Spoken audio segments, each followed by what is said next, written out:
If you ask me, over time, I am a believer in the Indian financial savings story getting stronger.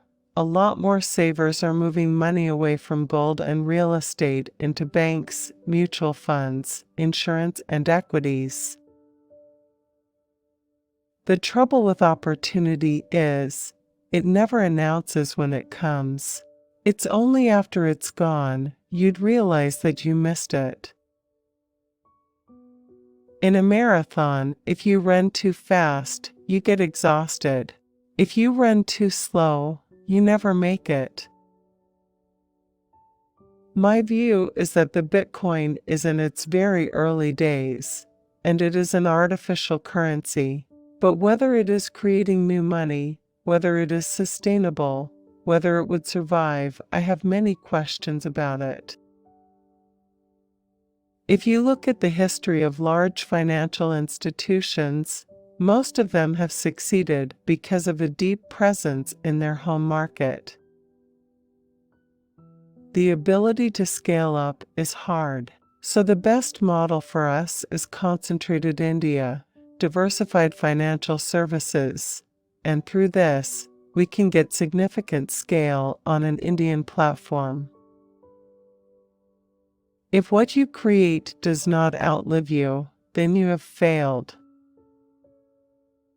If companies are able to raise equity from the market, then their problems for financing incomplete projects will come to end.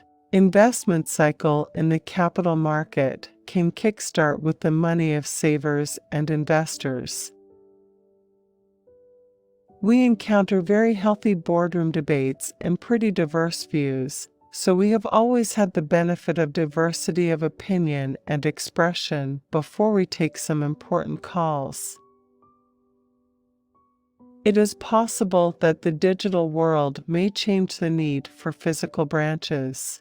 We will continue to add branches incrementally, but we will reach a point, whether it is 1,500, 1,800, or 2,000 branches, where we will say enough is enough.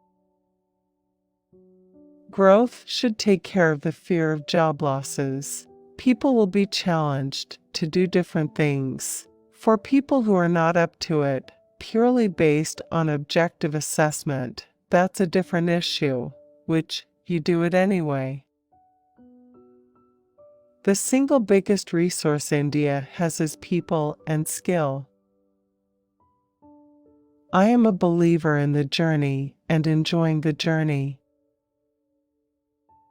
There's no harm being a copycat. If someone else is doing a good job, copy.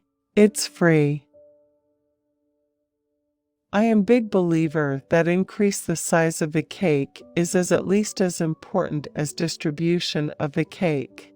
To increase the size of the cake, you need to focus on progress. I grew up in a joint family of 60 people with one kitchen, so I am a firm believer in the family concept. Technology is an enabler. You have to be at the cutting edge of technology. There is no choice. It's true that I have always been very comfortable with numbers. I keep wondering at night, will I have a bank the next morning? Or will some technology company be doing banking without needing a bank? When a lion doesn't get its prey, it remains hungry. When the prey saves himself, he is not won, but has saved his life. A lot of family members worked in the joint commodities family business. It was a classic case of capitalism at work and socialism at home. I was not very keen on joining the family business. There were 14 family members working together, and it worried me that I would not have enough individuality. There is socialism in the family that conflicts with meritocracy, and that bothered me. For me, the real thing is make, serve, and list in India, which means we need manufacturing, we need services, and we need financial markets. My view is make Indian manufacturing competitive, and if it is competitive, it can serve customers or consumers anywhere. Historically, in India, the strange fact was that the equity owner was not taking as much hit as the lender. Therefore, if we restore the first principle of economics, that first the equity owner needs to take the hit and then the lender, we will get a good solution. A lot of our fiscal deficit went to fund consumption and really did not get used to build investment and infrastructure. The trouble is, you can get a spurt in GDP growth, which may not be sustainable.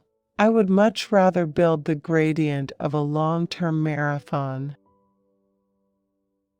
As long as there is cash and the economy is running, all is well. But as a bank, we'll have to test, experiment, try 100 different things.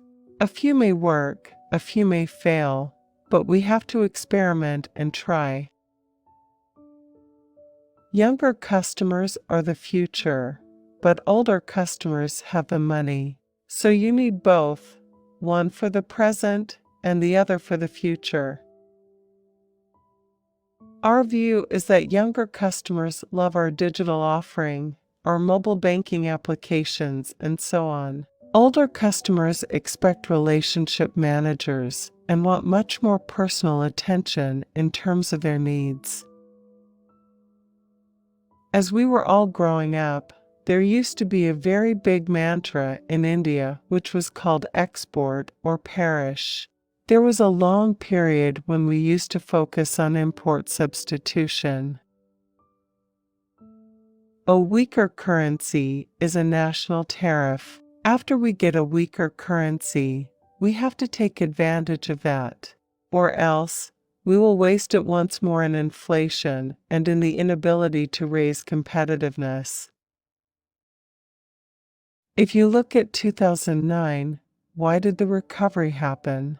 Recovery happened because somebody in the world's largest economy opened the tap, the US, followed by Europe and now Japan. Culture is about the mindset of people, and we are very happy to have a strong combined mindset of people. I have got nothing against family companies, but there must be real equity, that is all I say. It cannot be based on influence or political friendships. It has to be based on real equity backing their dreams. If India grows steadily and does the structural things right and carefully unties knots, builds an institutional process which sort of cleans up the corruption and the baggage in the system, I see it as a wonderful marathon. We are going to position ourselves as a world-class financial institution. We want to do things that are comparable to the best in the world. At the same time, we want to have very strong human qualities. Kotak Mahindra Bank has very significant presence in the West and the North, and our total branch network between these two regions is 80%, and in case of ING Vijay Bank, their network in South is 64% of their total branch network. Our approach to banking is very different from the traditional banks or even some of the new banks. We do not necessarily go out and write single check, large ticket loans. Our entire approach to the banking and financial services business is risk-adjusted returns. We believe that in most parts of the world, and including pockets in India, banking tends to misprice risk. We are extremely focused on building some of the assets which are going into mid-India, semi-urban and rural, and that's our DNA. We are building a retail bank, and a lot of the deposit base is still in urban India. In equities, you price the risk. As far as debt is concerned, if the markets get more sophisticated where, for the levels of risks that you take, you get the debt returns, we will certainly look at it. It's back to a philosophy of risk-adjusted returns. My view is the core engine supporting India's growth aspiration will be the financial sector, which will have to get more efficient. The government should move towards supporting aspirations and not entitlement. Subsidies supporting non-productive growth should be reduced. Foreign investors are looking for a consistent and stable policy in India. What we have to be careful is that if we drop interest rates where the rate of interest is lower than inflation, then savers will not put money in financial savings and move it to gold and real estate, which is bad for India. My view is that, as management, the focus has to be on having a strategy and executing it. As you do the strategy and execution, it is important to communicate it consistently. I am a great believer in Indian entrepreneurship. There is a whole set of people doing so many exciting things. When I were the head of management, it is important that our management behaves and conducts as management accountable to the board. I do believe that banks are special. They are very leveraged institutions by nature. Therefore, it's even more critical to ensure that the governance and the process of running a banking company are well organized, managed, and regulated. My view is that at a certain age, and we can debate whether that age is 70 to 72 or 75, members need to step off boards. As per the banking guidelines, that age for the director on a board today is 70.